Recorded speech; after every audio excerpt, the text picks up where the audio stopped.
Perkenalkan, nama saya Hajia dari kelas 3 PAIC.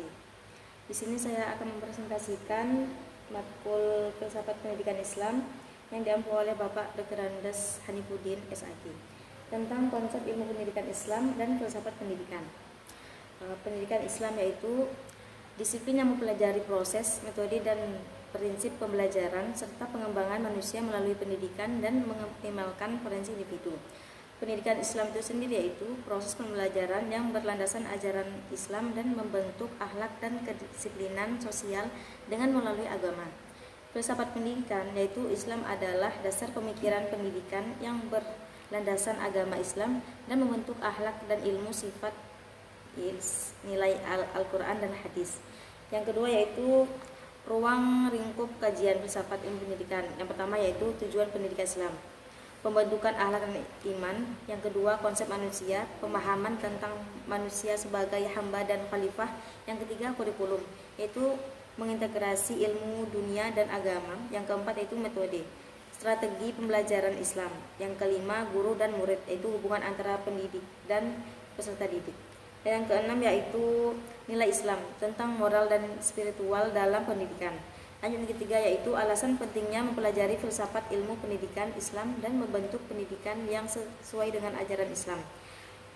Yang selanjutnya yaitu persamaan dan perbedaan pendidikan dan pendidikan Islam. Persamaannya itu tujuannya yang pertama mengembangkan kemampuan intelektual dan moral. Yang kedua proses, yaitu melibatkan interaksi pendidikan dan peserta didik. Yang ketiga mengembangkan karakter, yaitu fokus pada pembentukan karakter. Dan perbedaannya yaitu pertama, kalau umum itu berdasarkan teori ilmiah. Yang kedua Islam berdasarkan Al-Quran dan hadis. Kurikulum yaitu yang pertama, kalau umum itu fokus ilmu pengetahuan, kalau Islam interaksi ilmu dan agama. Yang selanjutnya yaitu nilai, kalau umumnya itu menekankan nilai-nilai sosial, kalau Islamnya tujuan akhir. Dan selanjutnya itu membentuk individu yang punya kecakapan akademis. Yang Islamnya menciptakan individu yang punya ketaatan dan akhlak Islam.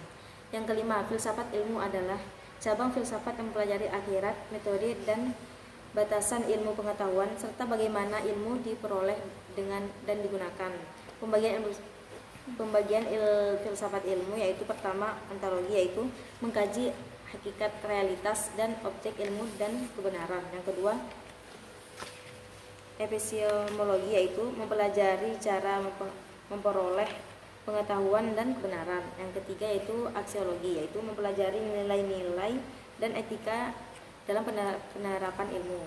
Selanjutnya itu metodologi, yaitu mempelajari metode atau cara memperoleh pengetahuan ilmiah. Dan selanjutnya itu sumber-sumber ilmu pengetahuan. Yang pertama ada indera, itu melalui